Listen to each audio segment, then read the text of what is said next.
Hello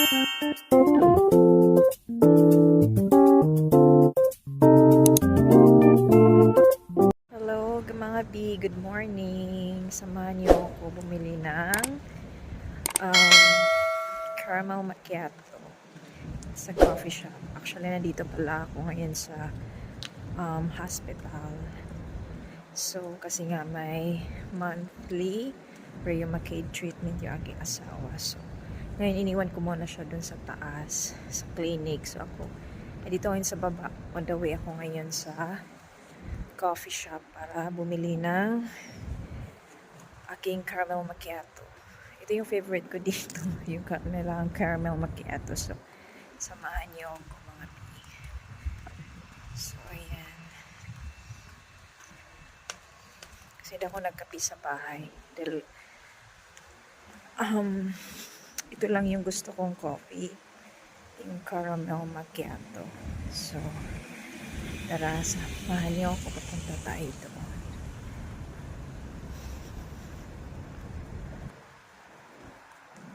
So, andito na tayo mga B sa coffee shop. So, waiting lang tayo kasi may nakapila pa sa So, ayan mga B, bumili rin ako ng kanilang chorizo with egg empanada. So, ngayon, inatay ko na lang yung order ko yung aking caramel macchiato. Ayun, kasi di pa ako nag-breakfast sa bahay. Kain ko ng mga B, di ko naman isa luto. Nakakla. May egg sa loob. Alit tayo si Tonga.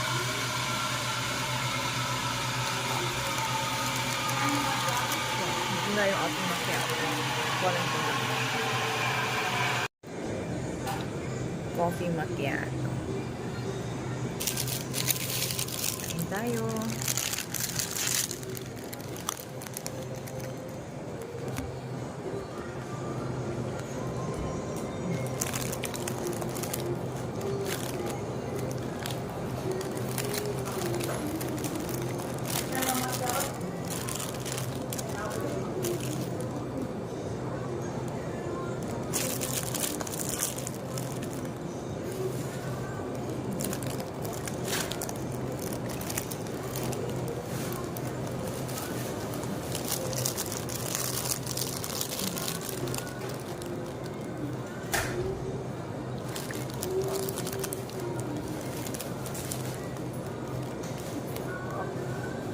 So, ito na yung nabili kong caramel macchiato.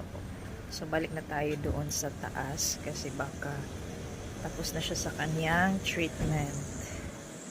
Kasi medyo malayo-layo rin yung cafeteria nila dito at doon sa clinic. Sa bilang building pa kasi ito mga B. Iba rin kasi yung building doon sa treatment niya.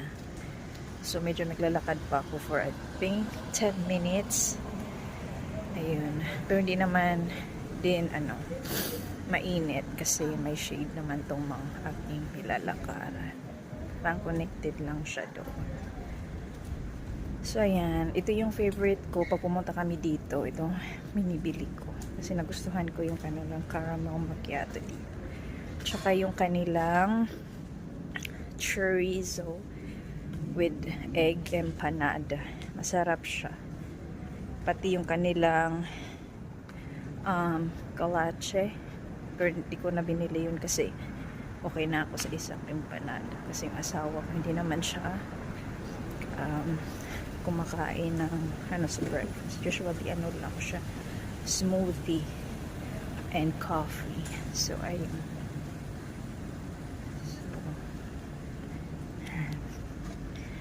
On the way na tayo dun mga di. Medyo makulimlim at mainit ang panahon ngayon. Kahapon makulimlim din. Pero di naman kasi humid kagaya ngayon. So tara mga bi. Pasok na tayo.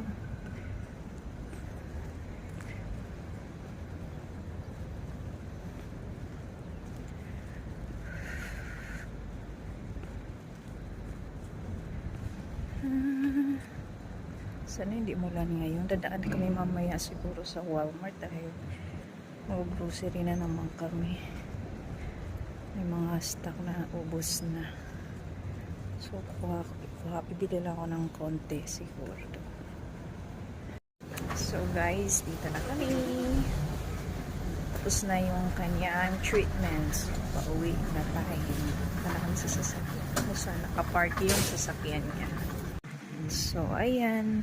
Medyo makulimlim, guys, yung panahon ngayon dito. Para siyang ulan, pero sana hindi naman. Pero gusto ko yung temperature. Hindi siya malamig. Sakto lang. Kaya ako nakapag-sleeveless eh. So, ayan, guys. Dadaan kami ng Walmart dahil kukuha lang kami ng bibili lang kami bibili kami ng aming mga kailangan sa bahay at yung kailangan niya din.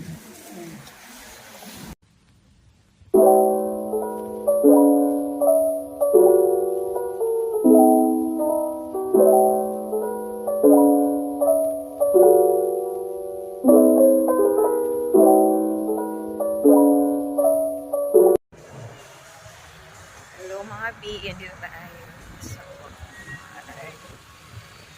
So, papasok na tayo sa loob.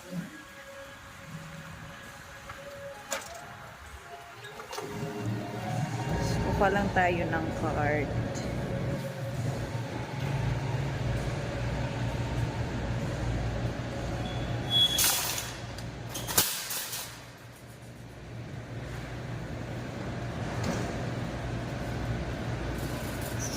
Samahan niyo ko.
A few moments later. So, ayun mga nandito na yung mga pinamili ko pala. So, yung iba, na ano ko na binuksan ko na, nilagay ko na siya sa stock room namin. So, ayun, mga, I think, 20 minutes lang dito na kami sa bahay. Malapit lang naman at the same time di rin kasi ngayon ma-traffic sa daan kasi nga, anong oras na ba ngayon? 12 o'clock na. So, lunchtime na. So, ayun mga B. Though, ako naman, di pa ako gutom. Kasi nag-coffee ako, diba, doon sa hospital. So, ayun. Magluluto pa lang ako. Or meron pa kasi kaming mga leftover dito sa kahapon. So, baka muna kainin ko. Kasi sayang, dami naming mga leftover. Kung hindi naman makakain, diba? So, hindi tayo magsasayang ng pagkain. So, kanina pala mga B, doon sa grocery, bumili ako ng rice. So, ngayon, ito-try ko itong basmati rice. So, na-try ko na siya nung bumili ako doon sa isang groceryhan din. So, ito, sa Walmart, bumili ako ng basmati rice. So, ito-try ko siya baka bukas. Ito-try ko siyang lutuin. So, bumili rin ako ng coffee, ng strawberries, tapos banana. Ayan. Ano pa ba? Ayun, yung mga ito, may garlic. Bumili rin ako ng garlic kasi naubusan na ako ng garlic. Tapos, bumili ako ng pork kasi bala kong humba, mag-adobo. Pero humbang Bisaya yung gagawin ko. Kasi Bisaya tayo. So, ayun lang mga B. So, bumili rin pala ako ng tomato paste. Ayan, konti lang naman ito. Kasi nung nakaraan din, bumili kami. Tapos, ito pala mga B, oh. Bumili ako nitong para sa buhok. Ito, kasi nga curly yung hair ko, so may binili ako yung pang ano siya, pang enhance doon sa curly natin. Kaya lagi ko siya iniipit kasi pag hindi ko siya iniipit, bubuhag-hag siya, gaganon siya. Mga B. So, ayun. May iayusin ko lang to tapos magpapahinga muna ako. Thank you sa panonood mga B. Sana hindi kayo magsawa. Samahan niyo ako palagi. God bless. Bye! Meanwhile, Ako dito pagkain para sa ibon. So ngayon, meron akong bird feeders doon sa may dito sa may puno. So kukunin ko 'yon, lalagyan natin kasi wala nang laman. Kasi nung nakaraan nilagyan ko siya, bali 2 days lang siya. Tapos ngayon nauubos na kaagad ng mga ibon. Kasi maraming ibon na pupunta dito. So sa kawawa naman kung hindi ko lalagyan at the same time, hindi lang naman ang ibon ang kumakain, pati squirrels, kaya mabilis siya nauubos. So, bali 2 days lang. Pupunuin ko siya. Tapos, tingnan natin kung mapupuno kasi kunti na lang naman to. So, ilalagay ko na lahat.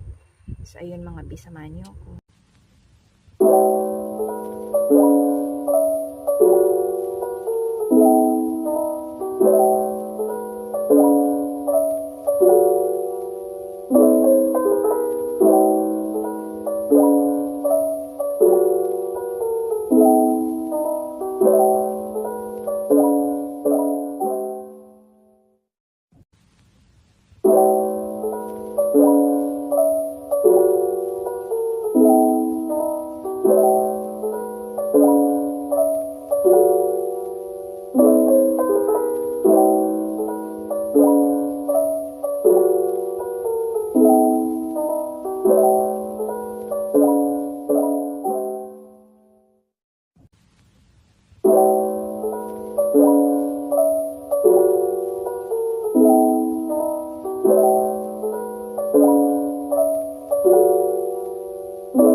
nakuha ko. Ayan. Hindi siya napuno actually. Kunti na lang para mapuno ko na siya. So, ngayon, ilalagay natin to ulit. To.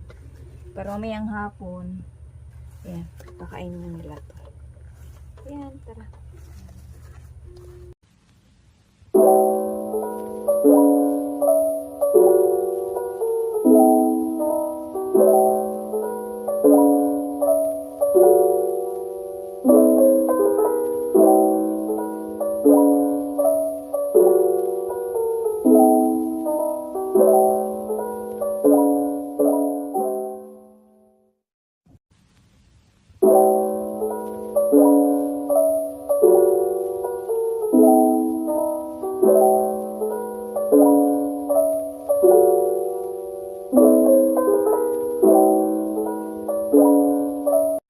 So, yun lang mga B. Thank you for watching. Bye. God bless everyone.